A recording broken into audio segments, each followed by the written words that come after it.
Hello hi, പുതിയൊരു വീഡിയോയിലേക്ക് എല്ലാവർക്കും സ്വാഗതം. വീട്ടിൽ കറ്റാവാഴ വെച്ച് പിടിപ്പിക്കാത്തവർ ആരും തന്നെ ഉണ്ടാവില്ല അല്ലേ? എല്ലാവരുടെ വീട്ടിലും ഉണ്ടാവും എന്നാണ് എനിക്ക് തോന്നുന്നത്.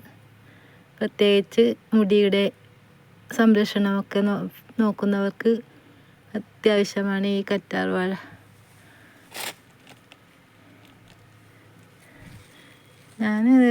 ഞാൻ കുറച്ച് തൈകൾ ഉണ്ടാക്കിയിട്ടുണ്ട്. തൈകളല്ല, ഇത് വളരുന്ന കണക്ക് ഇതിൽ നിന്ന് ഓരോ മുകുളങ്ങൾ വളരുന്ന കണക്ക് ഇതിൽ നിന്ന് ഓരോന്ന് അടർത്തിയെടുത്ത് വീണ്ടും വീണ്ടും തൈകൾ ഉണ്ടാക്കുകയാണ് ഞാൻ ചെയ്യുന്നത്.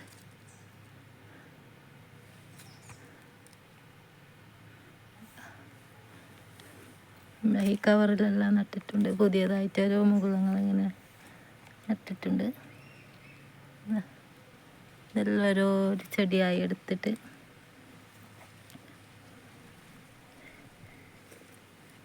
ഇതിങ്ങനെ ഇത് ഓരോ ഇത് ചെടി ഇങ്ങനെ ചെടിയായിട്ട് വേറെ വേറെ ഇങ്ങനെ തളർത്ത് വരും. അത് മാറ്റി മാറ്റി നട്ടെങ്കിൽ നമുക്ക് വീണ്ടും വീണ്ടും വേറെ വേറെ ഗ്രോ ബാഗിലോ ചട്ടിയിലോ മാറ്റി നടുകയാണെങ്കിൽ നമുക്ക് വീണ്ടും വീണ്ടും ഓരോ ചെടികളുണ്ടാവും. അതിന് നമുക്ക് അയറിട്ട് കൊടുത്താൽ മതി. വീണ്ടും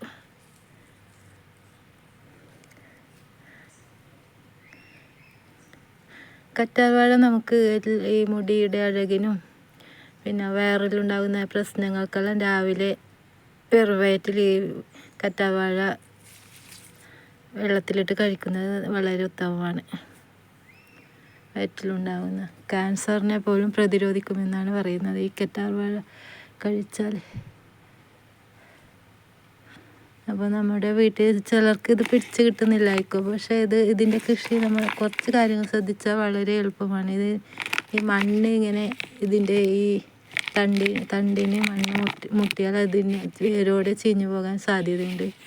തണ്ടും വേരും എല്ലാം ചീഞ്ഞ് ചെടി നശിക്കാൻ സാധ്യതയുണ്ട്.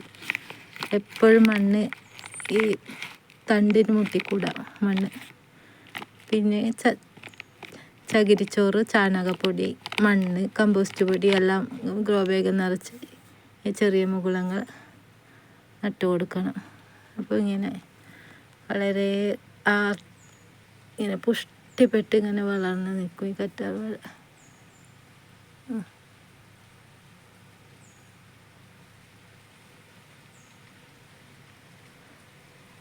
കണ്ടോ, നല്ല രീതിയിൽ വളർന്നിട്ടില്ലേ?